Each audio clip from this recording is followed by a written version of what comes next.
Gikatakda nga takupan ang Festival of Lights sa Dakbayan sa Tanggob karong umabot nga Enero 17, 2025. Kinungduman nga nag-opening ang Festival of Lights Year 3 sa miaging Nobyembre 30, 2024. Matod pa ni Tanggob City Vice Mayor Tito Desina nga gikan sa opening hangtod natapos ang bulan sa Disyembre, nagsugwak ang tao matag gabi ug usa sa mga hinungdan nga midaghan ang mga tao sa Festival of Lights matag gabi kini tungod sa Panggilby Bridge. Ang mga bisita gikan sa Lanao del Norte, Lanao del Sur, Misamis Oriental sayon na nga mutabok sa Tanggob City pinaagi sa Panggilby Bridge. Nahitabo last December gikan gipag-open kay pag-open kay sa opening na to grabe matanagan lagi yung tao. So halos kada gabi daghan gid ang tao. Ning lurang lang ang mga tao mga bisita na to karon ng January. Okay. So mao gid say normal eh pila naman na tuig na kining ato ang Christmas festival, lights festival sa Tanggob.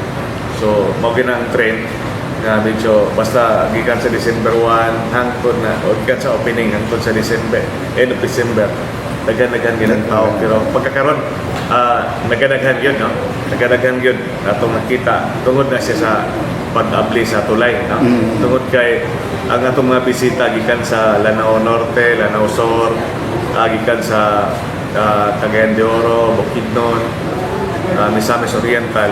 So mas dali ra nila, no? Pabor kay na may tulay. Una, di na tamo pila. Yes, Sa Bards.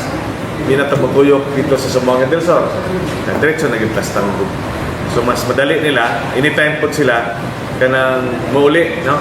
Mauli kay pwede naman ka gikan ka mamandar tuyok mga alas 10, alas 11 sa gabi. Pwede pa ka biyahe kay pwede na. Ana may tulay, no? So ina na ang bintaha dong sukat gid nga naabli na ang tulay.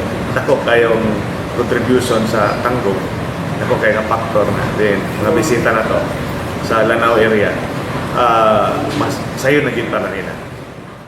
Si Vice Mayor Tito Desina sa Tanggob City.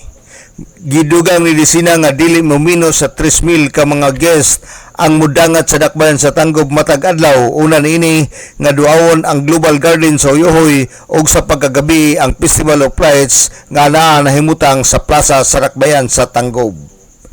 Alang sa DXDD Radio Kampana, ang radyo sa simbahan, WD45 Dudong Barkamento, Tanag sa Dakbayan.